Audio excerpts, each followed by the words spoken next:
এই মাহফিলে সবাই লেগে সালাম শোনো মুসলমান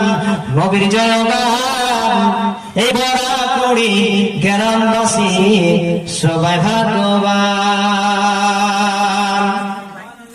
জান্নাতের বাগানে এলে গুনাহ ঝরে যায়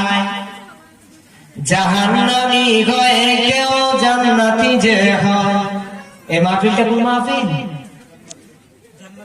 জান্নাতি মাহফিল এই জন্য বলা যায় যে একজন সুদখোর ঘুষখোর বেনামাজি ব্যক্তি দেখা গেল একটা যার সাথে এসেছে মানুষের সঙ্গে বসে যে একজন আলিমের দিনের মুখের কিছু আলোচনা কোরআন হাদিসের কথা শোনার পরে কোন তওবা করতে পারে কিনা পারে না ভুল ভাঙতে পারে না এই মাহফিলটার মধ্যে